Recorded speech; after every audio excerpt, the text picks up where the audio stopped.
1 hour after my grandfather's funeral, I discovered a truth so devastating that my hands shook and I nearly lost control of the steering wheel.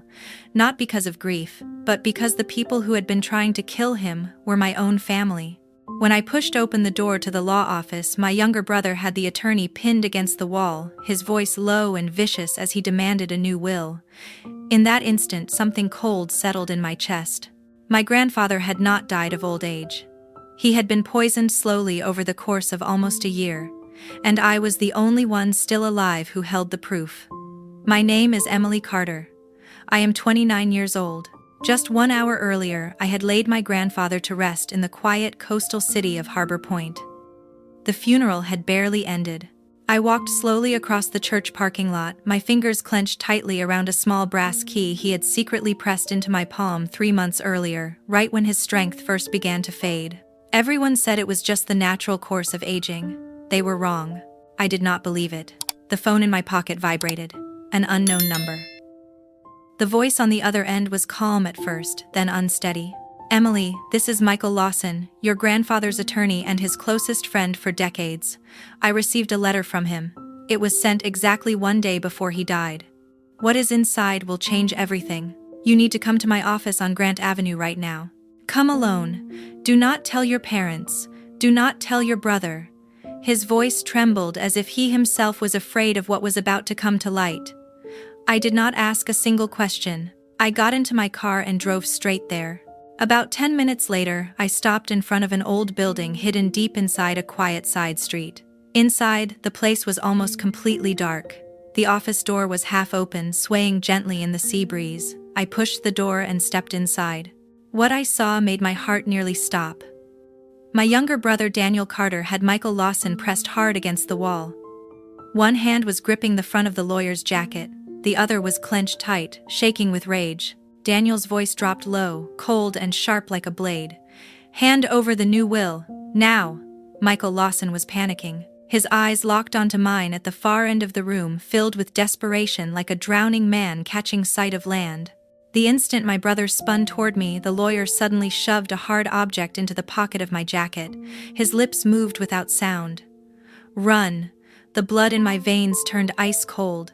The person threatening the life of my grandfather's closest and most trusted friend was my own brother.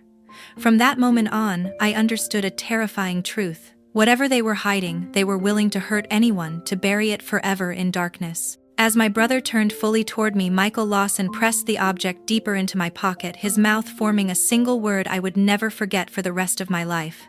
"Run." My blood felt frozen solid. The man whose life was being threatened, the man my grandfather had trusted his entire life, was being attacked by my own flesh and blood. My brother, bound by family, bound by blood. And in that instant, everything became clear. Whatever secret they were protecting, they would destroy anyone who got in the way. If you are still listening, leave the city you are in, and the moment you are hearing this story in the comments. I need to know who is walking with me into this nightmare. Because what comes next will send a chill straight down your spine. I fled the law office and drove straight toward the family estate on Palm Avenue, my hands shaking violently on the steering wheel for nearly 10 kilometers without stopping. My parents and my brother Daniel had returned home from the post-funeral reception, saying they needed rest. The mansion was swallowed by darkness, with only a weak porch light flickering at the entrance. I parked 2 houses away, shut off the engine and waited. Only when every window went completely dark did I quietly open the side gate and slip into the kitchen through the door I had deliberately left ajar that morning. The marble floor was ice cold under my bare feet as I climbed the back staircase, carefully avoiding the third step that always creaked. My grandfather's bedroom door was closed. I opened it slowly, slid inside, and locked it behind me. The scent of salty sea air mixed with the familiar cedarwood fragrance from his old cologne hit me all at once, hard enough to knock the breath from my chest. I did not turn on the overhead light. I switched on only the small lamp beside the bed.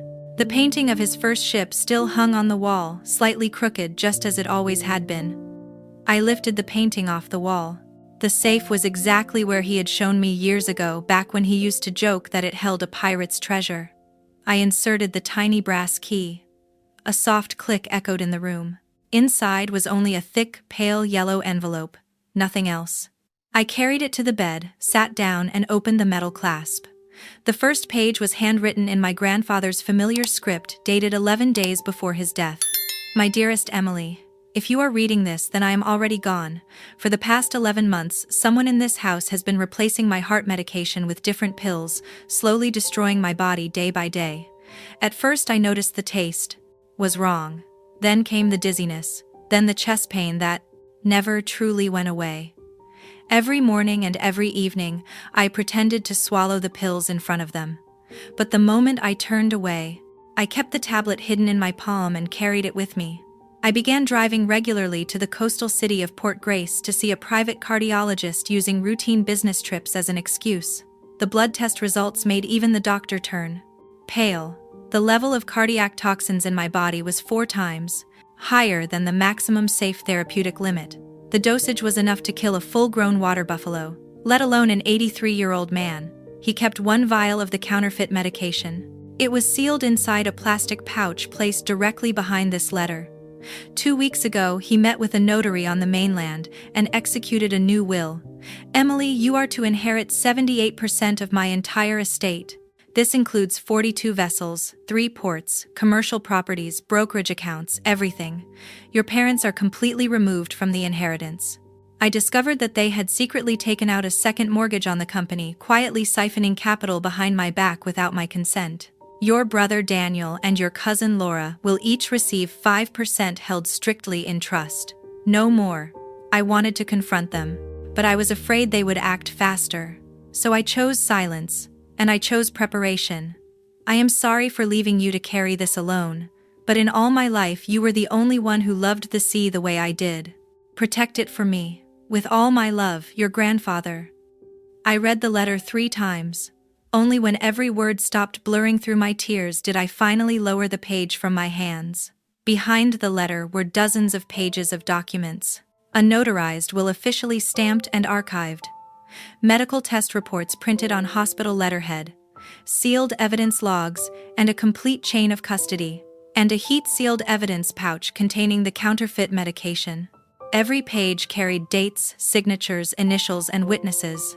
There was no gap, no weakness, no room for denial. I pressed the stack of papers against my chest. The room seemed to tilt beneath me.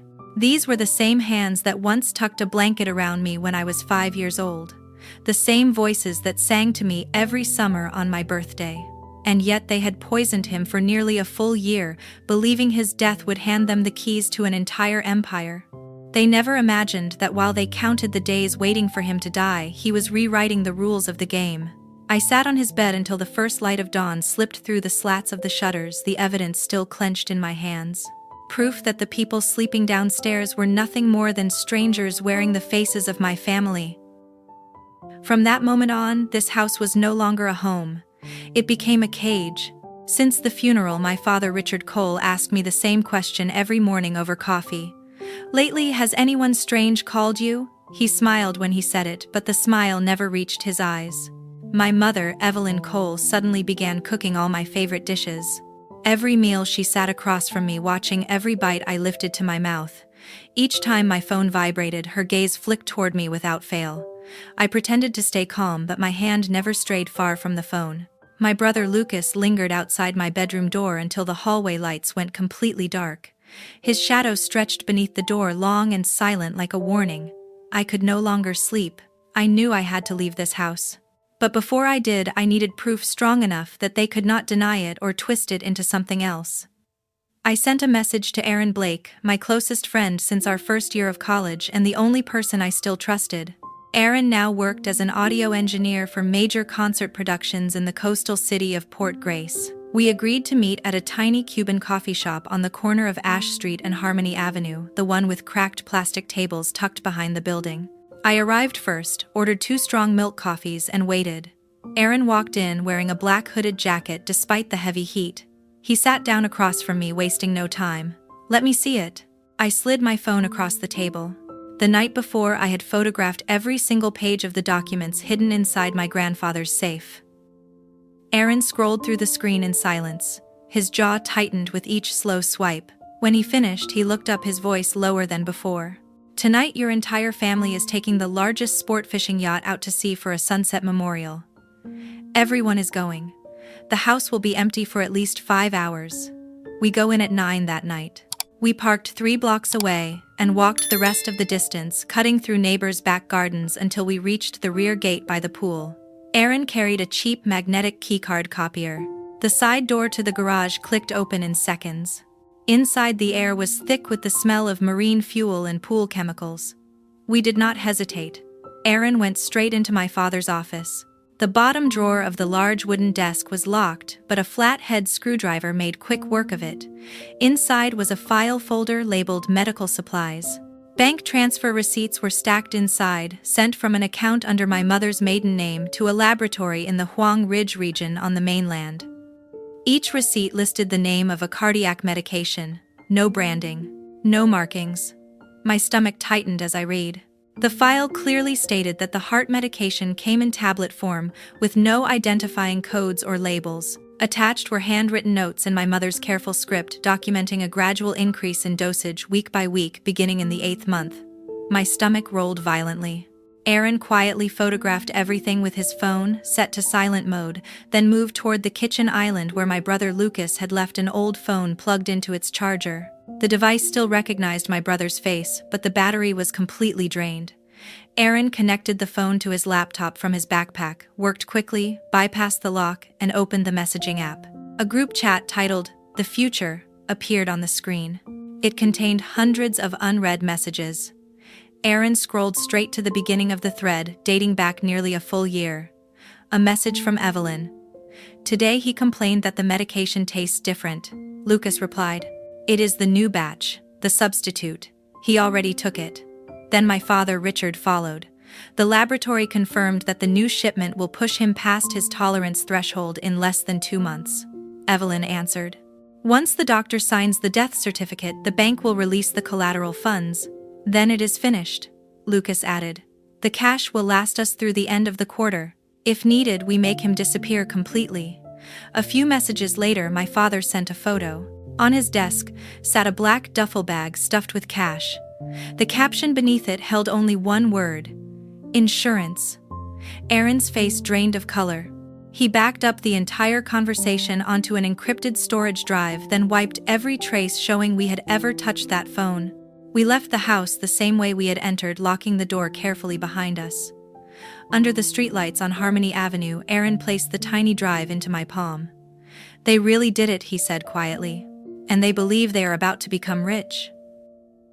I stared at the small piece of plastic resting in my hand, the ground beneath me tilting once again. They have no idea, I whispered, that the money is already completely out of their reach. Aaron nodded once. Then we make sure they learn the truth in the most painful way possible. Not wanting to risk the home security system, Aaron waited until the motion sensors automatically shut down close to 11 that night. He walked 4 blocks from the parking spot wearing a black baseball cap, pulled low, head down, blending into the street like an overserved tourist drifting home after a long night. I sat inside the rental car, my heart pounding, watching Aaron fade step by step into the darkness. Less than half a minute later, he slid smoothly beneath Lucas's lifted black pickup truck. He pressed a voice-activated professional-grade recording device into place along the frame above the rear axle. No indicator lights, continuous battery life for 2 full days. The magnet locked on with a dry metallic snap. Before a single car passed by, Aaron was already back in the passenger seat. We drove 1 block farther and parked beneath a drooping sea almond tree along Seabird Lane. Engine off. Wireless earbuds in. The signal went live instantly. At first, only the faint hum of the street. Then the deep engine growl as the truck pulled away, heading toward the marina. We did not speak. The device captured everything with terrifying clarity. Close to midnight, the vehicle returned through the gate. A door opened. 3 pairs of footsteps crossed gravel. Metal clanged sharply as the truck bed dropped. Then voices rose, careless and unguarded, because they believed the garage door sealed them off from the rest of the world. My mother spoke first. The sharp, steady click of her heels echoed against concrete. Has that girl been acting strange since the lawyer incident? Earlier today I saw her phone left on the kitchen counter. She deleted her call history, but I caught the area code from Grant Avenue. My father answered calmly.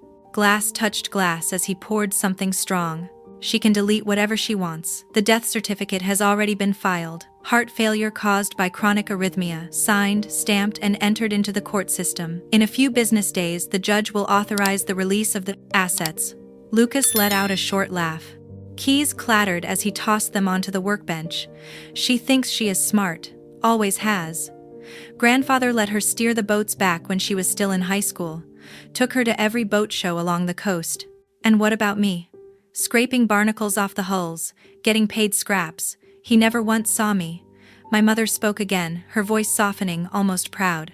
That is why we started switching the medication nearly a year ago. Slowly, steadily. No trace left behind. The laboratory in the Huang Ridge region even removed all identifiers, so the pills looked identical. He never suspected his own family. My father cut in his voice, lower now, but still perfectly clear through the microphone. As soon as the inheritance process clears, more than $5 million will hit the main account. We pay off the bank, sell the fleet to the highest bidder. Then we fly south before the ink even dries on the paperwork. Emily will get nothing but whatever scraps the creditors leave behind, and there will be nothing left. A pause. Ice clinked softly against the side of a glass. Lucas stepped closer to the truck, his voice almost amused. She will stand there with that sad look on her face. And we will be sipping drinks on a beach she will never set foot on in her entire life. He laughed quietly. The sound of my mother's heels echoed as she walked toward the house, steady and final. Enough. Go to sleep. Tomorrow night there is still a memorial toast. Behave normally. The inner door closed. Silence returned, broken only by the distant croak of frogs somewhere beyond the trees. Aaron slowly removed his earbuds, his eyes fixed on the darkened house ahead. They just handed us the entire case, every last piece of it, he said quietly. Voices, timing, location data, 3 people confessing to premeditated murder. I looked down at my hands, shaking beyond my control. They had just raised their glasses to my grandfather's death as lightly as if they had closed a business deal. Aaron started the car. And now his voice turned cold. We make sure that deal collapses permanently. The morning of the official will announcement arrived under brutal heat, the sky clear and merciless. Coastal Prosperity Bank had reserved its largest conference room on the 2nd floor overlooking Central Avenue. More than 70 people filled the seats. Relatives I had not seen in years. Ship captains who had worked with my grandfather since the 1980s. Local reporters who sensed something big was coming. Even a representative from the provincial medical examiner's office sat quietly in the back row. My parents and my brother Lucas sat front and center, dressed as if attending a victory ceremony. My mother wore a strand of pearls. My father wore a dark blue suit with the family crest pinned to his chest. Lucas kept his sunglasses on, refusing to remove them despite being indoors. They smiled at everyone, accepted condolences with practiced ease. Smooth, polished, chilling. I sat 3 rows behind them, Aaron beside me in a borrowed suit. His laptop bag rested at his feet. The attorney Michael Lawson looked a decade older than the last time I had seen him. Dark circles framed his eyes. His hands trembled as he opened the leather briefcase. He cleared his throat. Ladies and gentlemen, today we are gathered to announce the final will of William Cole, executed and notarized 14 days before his passing. He read through the familiar provisions. Then came the turning point. Clause 7. I leave to my son Richard Cole and his wife Evelyn Cole $1 each as a symbolic bequest, acknowledging the benefits they have already received and the financial liabilities incurred by their unauthorized use of company assets as collateral without my consent. A wave of gasps swept through the room. My father shot halfway out of his chair, his face flushing red. Clause 8. I leave to my grandson Lucas Cole and my granddaughter Sophia Cole 5% each to be held in trust until they reach the age of 35. Lucas ripped off his sunglasses, his mouth hanging open. Clause 9. The remaining portion amounting to 78% of my entire estate, including the fleet, the ports, commercial real estate investment accounts, and all other lawful ownership interests I grant in full to my granddaughter Emily Cole. The room went dead silent. And in that exact moment the balance of power shifted completely. The projection screen behind attorney Michael Lawson suddenly flared bright white. Aaron Blake had successfully breached the bank guest Wi-Fi network and taken control of the entire audio and presentation system. The lights in the room dimmed automatically. Then my mother's voice filled the space. A recording captured 6 nights earlier. That girl has been acting strange since the lawyer situation. Once the doctor signs the death certificate, the bank will release the collateral assets. Then my father Richard Cole's voice followed, calm to the point of being chilling. As soon as the inheritance process is completed, more than $5 million will hit the account. We sell the fleet and disappear. My brother Lucas spoke last, his tone cold, almost amused. She will stand there with that pitiful look on her face while we sip drinks on a beach she will never set foot on in her entire life. Immediately afterward, each message from the group chat titled "The Future" appeared on the screen, displayed in exact chronological order, complete with clear timestamps. The sequence ended with the photograph of a black duffel bag stuffed with cash sitting on a desk. The room exploded. Reporters climbed onto chairs to get a better angle. Phones were raised high like a forest of dark mirrors pointed at the front row. 2 judicial officers in uniform moved swiftly down the aisle. My father screamed through the chaos, pointing straight at attorney Michael Lawson. "This is a fabrication. This will was signed under coercion." Lucas leapt from his seat, shoving past knees and handbags, charging straight toward me. "You did this! You did this!" Security stopped him just a few steps away. My mother collapsed into the center aisle. Her pearl necklace shattered, beads scattering across the carpet. She sobbed. "We only wanted what should have been ours." Michael Lawson did not flinch. He continued calmly reading the final clause, the one my grandfather had added in his own handwriting. "And to anyone who contests this will I leave not a single dollar. I instruct the executor to defend it with every resource necessary." The screen replayed the evidence in full, the volume louder this time. Right in front of the television cameras, 2 judicial officers placed handcuffs on my father, Richard Cole, my mother, Evelyn Cole, and my brother, Lucas. Lucas screamed my name the entire way as they led him out, his neck strained, tight veins standing out in stark relief. I remained seated until the room was completely empty. 78% of everything my grandfather had built now rested squarely on my shoulders, and heavier than all of it was the truth that the 3 people who should have loved me the most had chosen money over his life. By sunset, the will announcement had become the front page across every coastal newspaper. That afternoon, my parents and Lucas were released on bond as the law classified aggravated homicide as a charge requiring time to complete formal prosecution. They walked out of the courthouse smiling for the cameras, claiming the recording had been manipulated and the will signed under coercion. But the truth had already crossed the point of no return. They went straight home, stuffed 3 large duffel bags in a rush, and by midnight the fastest vessel in the fleet was already leaving the harbor. It was a luxury sport yacht more than 60 feet long, carrying the cold name Final Wager. The Coast Guard logged its course, cutting southeast through the water at full speed, first toward the islands, then toward anywhere with no extradition treaty. They believed they had escaped. They had no idea we were already waiting ahead. That same night, as soon as Aaron finished extracting the garage recordings, I called the Southern Regional Federal Investigations Office. Special Agent Rachel Morgan took my statement. She listened to every file, every conversation without interrupting once. When she finally spoke, she asked only one question. Could I get them to talk about the money one more time while they were still on land? I answered immediately. Yes. Aaron forged a message from Victor Hale, my grandfather's former chief financial officer, the one who had turned state witness and was now under protective custody. The message was brief. The money was ready. More than $5 million had been moved offshore, but the handoff had to be in person. Meeting time set for just before 4 in the morning. Come alone or the deal was off. My father replied in less than 2 minutes. They were on their way. The meeting point was Pier 19, located at the far tip of a private peninsula owned by the family. The gate was locked. No public access. Only a few sodium lamps cast weak yellow light onto the thick black water.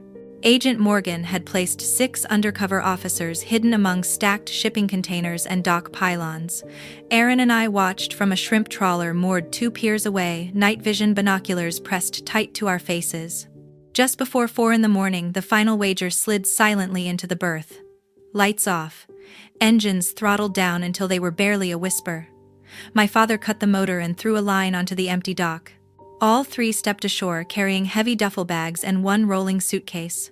Lucas swept the darkness with a flashlight. My mother clutched her bag against her chest as if it were a life preserver. From behind the fuel station, a voice called out. It was Victor Hale's recorded voice, played from the exact position the agents had chosen for the decoy. It told them the money was inside the office. They walked straight into the trap without hesitation. My father spoke first, his voice echoing off cold metal containers. He asked if more than $5 million in $100 bills was ready, and said they planned to leave before dawn. The agent replied perfectly, mimicking the voice. The money is inside, hurry. Lucas set his bag down, stretched his shoulders, and said coldly that once they were past the reef, Emily could pick through whatever scraps were left. She would be lucky to keep a single leaking boat. My mother let out a soft laugh. It was thin and unsteady, as if even she sensed that something was coming to an end. She had always believed she was special, and it was time for her to learn a different lesson. My father set the rolling suitcase down on the dock and bent to open it. Inside was no money, only bundles of blank paper tightly wrapped to resemble stacks of cash, a standard bait prop. "Count it fast and we go," he said, his voice sharp with urgency. In that exact moment, every high-intensity floodlight snapped on at once, washing the pier in white light as bright as day.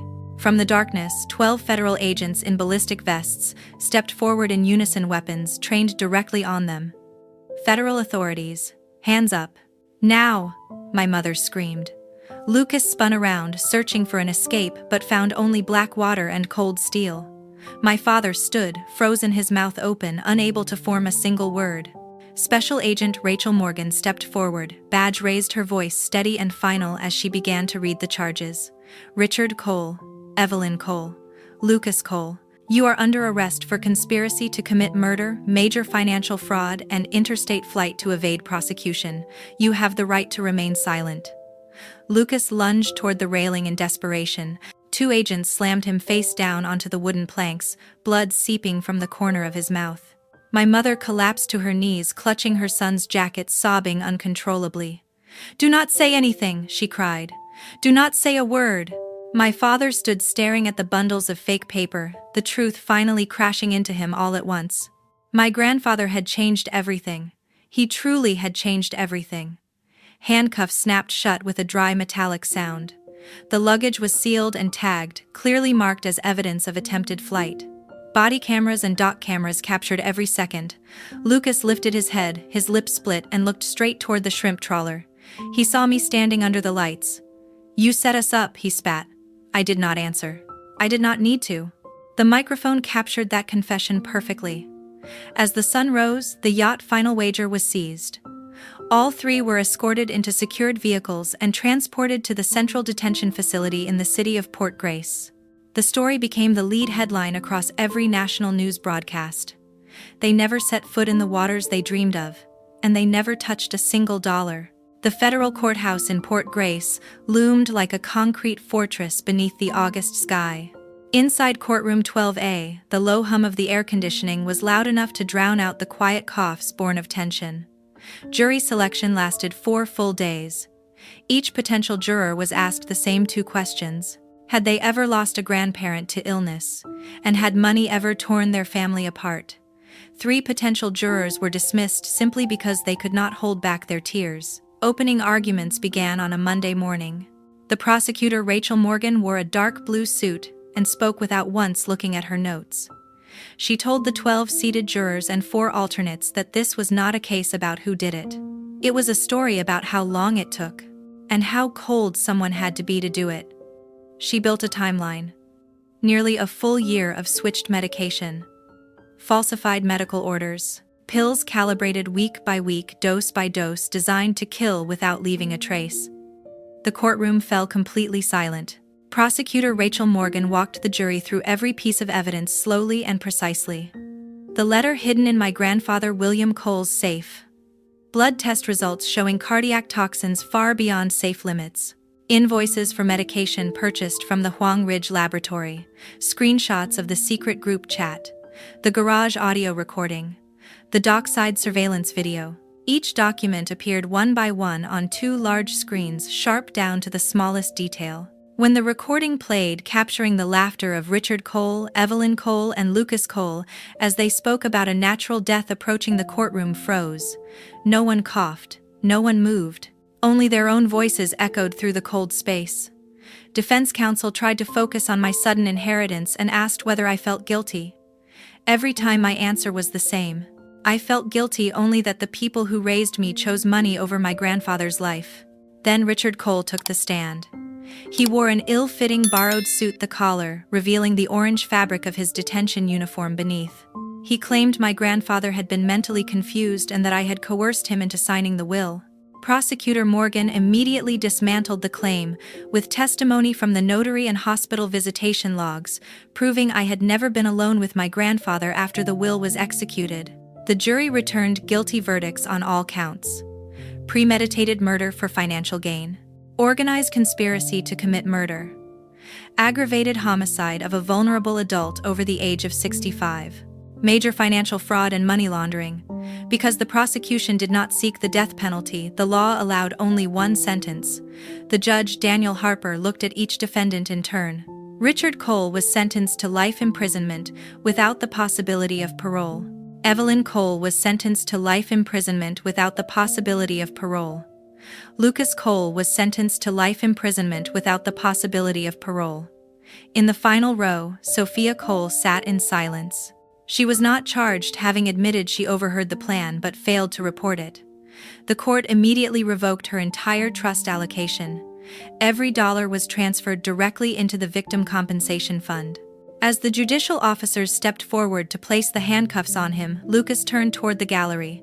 His eyes met mine across the courtroom. For a brief instant, the hatred cracked. Something raw surfaced beneath it, perhaps regret, perhaps fear. Then the mask dropped back into place. His lips formed a single word. I did not need to hear it to understand. I stood, smoothed the skirt of my dress, and walked out without looking back. The courtroom door closed behind me with a deep final sound, like a full stop. On a quiet Thursday morning, I stood alone before my grandfather's grave at the Port Haven Cemetery. The simple gray granite headstone bore his name, William Cole, 1939 to 2024, Guardian of the Sea.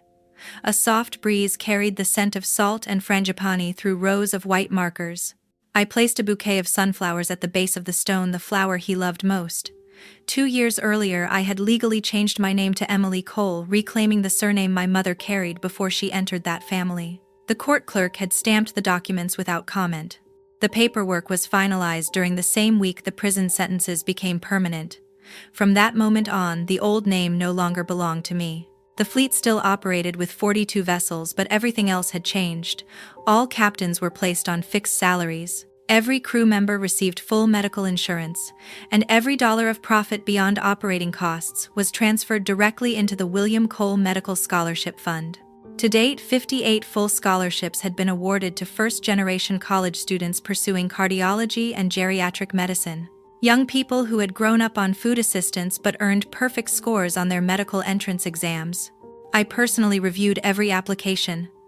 About 6 months after the trial, Sophia tried to contact me once. She asked whether there was anything she could have as a keepsake of our grandfather. I sent back a single postcard. It showed the cemetery. On the back was one line: "Your memory was already written." She never contacted me again.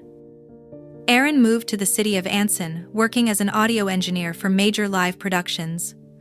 But every year without fail, he flew back in February for the scholarship ceremony.